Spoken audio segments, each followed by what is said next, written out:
মিম আলিফ জবর মা, ইয়া হামজা জবর ইয়া, মা ইয়া, তায়া জের তি, হামিম জের হিম, মা ইয়াতিহিম।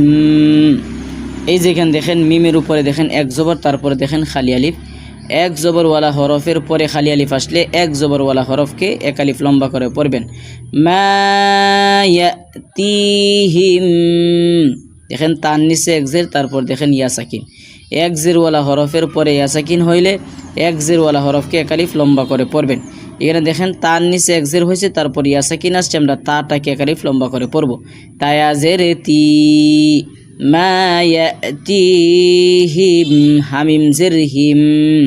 দেখেন হার পরে মিম সাকিন, মিম সাকিনের পরে মিমে মুশাদ্দদ অর্থাৎ তাসদিদওয়ালা মিম।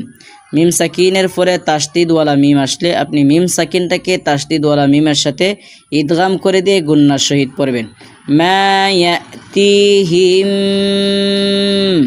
মিম নুন জের মিউ, দাল কাফ জের রিক, মিউ দিক, রা মিম দুই জের রিম, মিউ দিক রিম। এই যে দেখেন নুন সাকিন, নুনের উপরে দেখেন সাকিন হয়েছে, এটাকে বলা হয় নুন সাকিন। নুন সাকিনের পরে দাল আসছে, দালটা হলো ইখফার হরফ। নুন সাকিনের পরে ইখফার হরফ আসলে নুন সাকিনটাকে গুন্না করে পড়বেন। মিয়া যিকরিম, দেখেন রান নিচে দুই জের নাম তানবিন, তানবিনের পরে মিম আসছে, মিমটা হলো ইদগামে বাগুন্নার হরফ।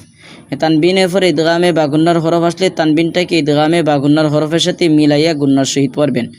যিকরিম, মিম রা জের মির, রাবা জবর রাবা, মির রাব্বা জের বি, হামিম জের হিম, বিহিম, মির রাব্বিহিম।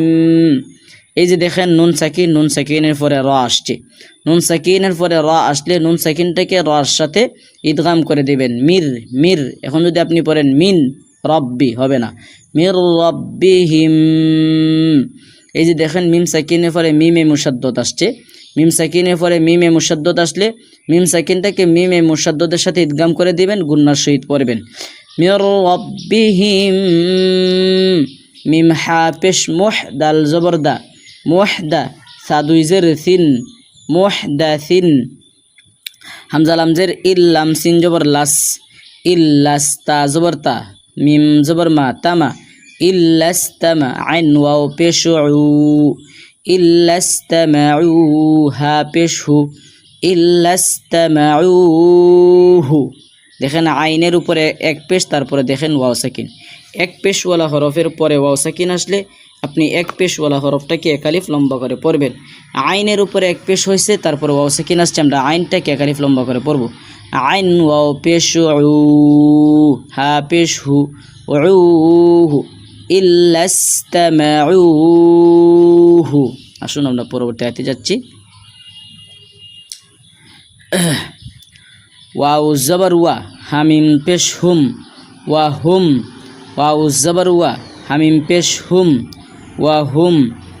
ইয়া লাম জবর ইয়াল, আইন জবর আ, ইয়াল আ, বা ওয়াও পেশ বু, ইয়াল আবু, নুন জবর না, ইয়াল আবু না। এই যে এখানে দেখেন নুনের উপরে দেখেন এক জবর, তারপর দেখেন আয়াত আছে, আয়াতের মধ্যে থামতে হবে। আপনি যখন এক জবরওয়ালা হরফের উপরে থামবেন তখন এক জবরওয়ালা হরফ থেকে এক জবরকে ফেলে দিয়ে সাকিন দিবেন। এখানে দেখেন নুনের উপরে এক জবর হয়েছে, তারপর আয়াত আছে, আমরা নুনের উপরে থামবো, থামার কারণে নুনের উপর থেকে এক জবরকে ফেলে দিয়ে নুনের উপরে সাকিন দিব। ইয়ালআবুনা আছে, যদি আমরা থামি তাহলে হবে ওয়াহুম ইয়ালআবুন।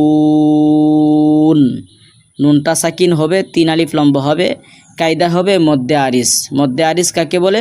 সহজ ভাষায় বলছি, মদের হরফের পরে যখন থামার কারণে সাকিন হবে তখন তাকে মদ্দে আরিস হবে, তিন আলিফ লম্বা হবে।